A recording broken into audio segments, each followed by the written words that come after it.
तो आप जो स्मार्टफोन इस्तेमाल करते हैं, क्या आपने कभी सोचा था कि आपको कोई कॉल आएगा, कोई वीडियो कॉल आएगा? जनरली आप बहुत सारी मैसेजिंग साइट्स पर भी कनेक्टेड रहते हैं। आपको लगता है ये बात करने का आसान तरीका, लेकिन अब ये ठगी का तरीका बन चुका है। जी हाँ, पहले साइबर ठग कोशिश करते थे जानकारियां फोन कॉल पर लेने की, अब वो वीडियो कॉल करते हैं और वीडियो कॉल करने के बाद क्या करते हैं? ब्लैकमेल करते हैं। ब्लैकमेल करके आपको घंटों एक ही जगह रहने को मजबूर कर देते हैं और आप इज्जत के डर से कुछ कर नहीं पाते हैं। तो आज प्रहार में आपको बताने वाले हैं कि ऐसी मुश्किल में पहले तो फंसे नहीं, और नहीं फंसने के लिए क्या करना है, बचने के लिए क्या करना है, आज पूरी जानकारी आपको प्रहार में देने वाले। लेकिन ये कैसे होता है? ये टाइगर जो साइबर ठगी का पूरा खेल है, ये होता कैसे है? चलिए अब वो जानकारी जल्दी से आपके सामने रख देते हैं। आपके लिए वो जानकारी बहुत महत्वपूर्ण है, क्योंकि देखिए फ्रॉड का नया तरीका अब ये साइबर ठग अपना रहे हैं। जी हाँ, आप सोच भी नहीं सकते होंगे, अधिकारी बन जाते हैं, लोगों को कॉल करते हैं,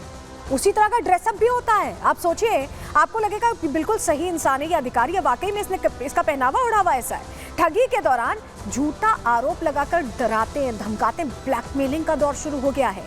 ड्रग्स को लेकर, बैंक ट्रांजैक्शंस को लेकर, ट्रैफिकिंग को लेकर झांसा देते हैं, और ये झांसा ऐसा होता है कि आप इनकी बातों में आ जाते हैं। इस तरह से बात करते हैं, उसी अंदाज में बात करते हैं, अधिकारी वाले अंदाज में। स्काइप हो या टेलीग्राम हो या व्हाट्सएप हो, इसके जरिए ये वीडियो कॉल कर लेते हैं और उतनी देर के लिए स्क्रीन रिकॉर्डिंग का फीचर तो आप जानते होंगे ना, आपके पास भी स्मार्टफोन है तो वो स्क्रीन रिकॉर्ड हो जाती है। और उसके बाद झांसे में फंसे व्यक्ति को कॉल पर ही रहने को कहते हैं, यानी वो आपको हिलने नहीं देते, टस से मस नहीं होने देते। और इस दौरान लगातार पीड़ित की निगरानी की जाती है, सब कुछ मॉनिटर करते हैं वो।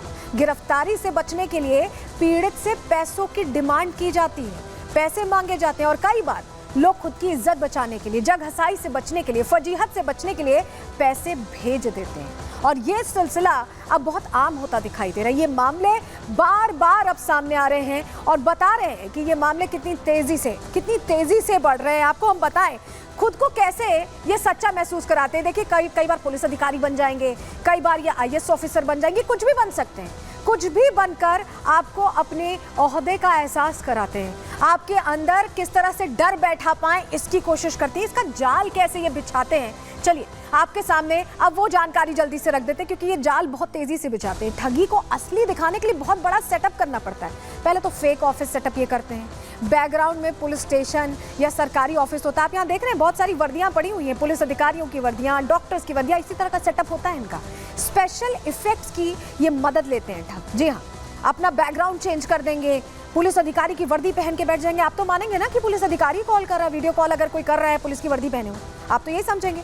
यूनिफॉर्म रखते हैं ये अलग अलग, खुद को असली दिखाने के लिए वर्दी का इस्तेमाल करते हैं। कभी डॉक्टर बन जाएंगे, कभी पुलिस अधिकारी बन जाएंगे, कभी आईएएस ऑफिसर बन जाएंगे, आईपीएस ऑफिसर बन जाएंगे। जैसा ये अपने आप को इमिटेट करते हैं, वैसा ही ये वर्दी पहनकर बैठे रहते हैं। आप वीडियो कॉल में देखेंगे, आपको लगेगा कि ये शख्स ऐसे तो कोई नहीं वर्दी पहन के बैठेगा, अधिकारी होगा तभी बैठा है। ये आपके दिमाग में भरने की कोशिश करते हैं। फर्जी फाइल्स और वॉकी टॉकी का भी उपयोग करते हैं, खुद को रियल दिखाने के लिए अपने आसपास का जो वर्ल्ड है वो रियल बनाने की कोशिश करते हैं, जिससे आप जब वीडियो कॉल पर जुड़े तो आपको लगे कि एक ऑफिस सेटअप में बैठा हुआ है शख्स। वीडियो कॉन्फ्रेंसिंग डिवाइस का ये इस्तेमाल करते हैं, वर्चुअल प्राइवेट नेटवर्क वीपीएन का इस्तेमाल करते हैं, जिससे कि आईपी एड्रेस ट्रेस ना हो पाए। वीपीएन से ठगों की लोकेशन चेंज होती रहती है, और ऐसे में जो उनका आईपी एड्रेस है वो ट्रैक नहीं हो पाता, उनकी रियल लोकेशन नहीं पकड़ी जा पाती है। और यही वजह है कि वीपीएन का सबसे ज्यादा इस्तेमाल इनकी तरफ से किया जाता है। लेकिन आपको बताएं, जो ये सेटअप है, ये सेट कैसे करते हैं, कैसे वो जाल चलता है, चला जल्दी से आपको जानकारी दे देते हैं। देखिए, आप यहाँ देख रहे हैं, इस तरफ आप ये देख रहे हैं, ये एक साइबर ठग है।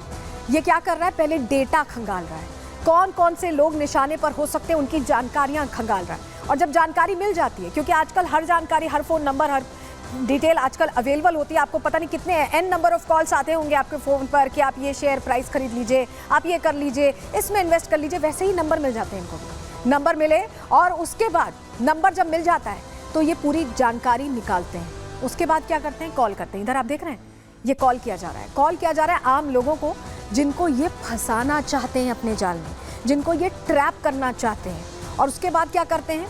पहले तो ये एक तरह से देखिए मनी लॉन्ड्रिंग की कोशिश करते हैं, पैसों के लेन देन की कोशिश करते हैं और फर्जी आरोप लगाते हैं। कोई कहानी बना देंगे कि आपके जो साथ वाले हैं, आपके परिवार का कोई व्यक्ति यहाँ फंसा हुआ है, जेल में है, या ये कह देंगे कि आपके परिवार का कोई व्यक्ति अस्पताल में भर्ती है। आपके पास ऐसे कॉल आए होंगे, मेरे पास तो आए हैं। इस तरह के कॉल आते हैं और ये कहा जाता है कि आपका जो करीबी है वो अस्पताल में भर्ती, इतने पैसे भेज दीजिए। आप घबरा जाएंगे, आपको समझ नहीं पाएंगे। आप जब तक कुछ समझेंगे तब तक तो हो चुका होगा कांड।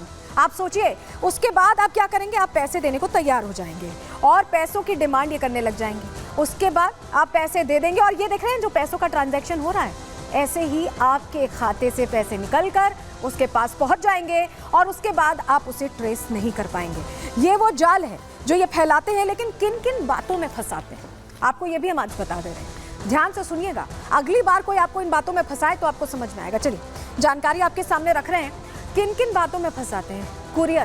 कुरियर के जरिए ये कह देते हैं कि ड्रग्स को इधर से उधर किया जा रहा है, क्योंकि ड्रग्स पूरी तरह से बैन है तो इसमें फंसा सकते हैं। फाइनेंशियल फ्रॉड करने की कोशिश करते हैं, कहते हैं कि आप इतना इसमें इन्वेस्ट करिए, आपको इतना डबल मिलेगा, ट्रिपल मिलेगा, इस तरह से फंसाते हैं। मनी लॉन्ड्रिंग भी कर लेते हैं। ट्रैफिकिंग का एक पूरा मामला सामने आगे रिपोर्ट में हम उसको आपको दिखाएंगे, जहां आपके परिवारजनों के, आपका कोई करीबी हो, कह देंगे कि वो ट्रैफिकिंग में इन्वॉल्व है और अब आप पैसे दीजिए। अगर आप चाहते हैं कि आपके करीबी का नाम पुलिस केस में ना आए, उसके बारे में जानकारी बाहर ना निकले, तो उसके लिए पैसे दीजिए। झूठे आरोप भी लगा देते हैं, कह देते हैं कि आपके करीबी का फला मामले में फला केस दर्ज है, अगर आप चाहते हैं कि फला केस हट जाए तो आप जल्दी से पैसे दे दीजिए, हम नाम हटा देंगे केस से। इस तरह की बातें होती हैं। इस तरह की बातें अगर आपसे कोई करे तो आपको सावधान होना है। जी हाँ, क्यों सावधान होना है? क्योंकि ये जो जिस तरह से खुद को दिखाते हैं, अधिकारी के रूप में दिखाते हैं या पुलिस अधिकारी के रूप में, अलग अलग तरह की चीज़ों को ये खुद को बनाने की कोशिश करते हैं। और आप सोचते हैं कि वाकई में क्या ऐसा हुआ है, क्या मेरा परिवार का कोई व्यक्ति इसमें फंस गया है? उसको बचाने के लिए तो आप कुछ भी करेंगे, अपने परिवार को बचाने के लिए इंसान कुछ भी करता है और उस आपाधापी में वो समझ नहीं पाता है और इन सारी चीज़ों का शिकार हो जाता है। और क्या होता है? जेब से पैसे निकलकर सीधे साइबर ठग के पास पहुंच जाते हैं। ऐसा ही होता है, आपको इसको लेकर बहुत सावधान रहना है। चलिए अब आपको जल्दी से बताते हैं कि कानपुर में इस तरह के मामले सामने आए, जहां पर आपको बताएं कि किस तरह से फ्रॉड करके, ठग करके लोगों की जेबों से पैसे निकाला गया है। लुधियाना से भी ऐसा मामला सामने, और लुधियाना में कोई आम आदमी नहीं, एक कारोबारी है। जी हाँ, एक कारोबारी को यहाँ पर फंसा लिया गया उस जाल में, और बड़ा कारोबारी है। कैसे फंसाया गया, कैसे खुलासा हुआ, रिपोर्ट के जरिए आपको दिखाते हैं।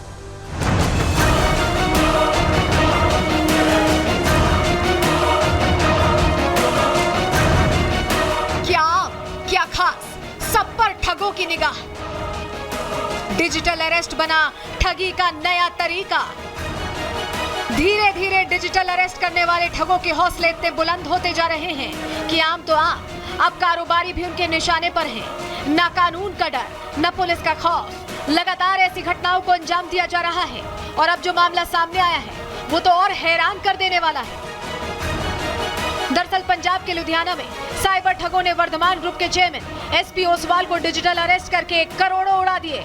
जानकारी के मुताबिक ठगों ने ओसवाल को सुप्रीम कोर्ट का फर्जी आदेश दिखाया। इसमें उनकी गिरफ्तारी का ऑर्डर था। इस ऑर्डर को दिखाकर ठगों ने ओसवाल को डराया और करोड़ों रुपए अपने अलग अलग खातों में ट्रांसफर करा लिए। जब बाद में ओसवाल को ठगी का शक हुआ तो साइबर क्राइम थाने में केस दर्ज करवाया गया, जिसके बाद पुलिस एक्शन में आई और अलग अलग टीमें बनाकर ठगों को ट्रेस करने में जुट गई। तार असम से जुड़े तो पुलिस ने गुवाहाटी से इस साइबर क्राइम को अंजाम देने वाले 2 ठगों को गिरफ्तार कर लिया, जिनके पास से 5.25 करोड़ रुपए बरामद कर लिए गए हैं। कारोबारी को डिजिटल अरेस्ट करने वाले 2 ठग तो पुलिस के हत्थे चढ़ गए, लेकिन अभी भी इस खेल में शामिल 7 आरोपियों की तलाश जारी है, जो पश्चिम बंगाल और दिल्ली के रहने वाले हैं। अब पुलिस इनकी गिरफ्तारी के लिए जगह जगह दबिश दे रही है। वहीं 2 आरोपियों से बरामद 6 एटीएम और 3 मोबाइल्स की मदद से इनके पूरे जाल का पर्दाफाश करने की कोशिश हो रही है। Bureau report, Republic Bharat.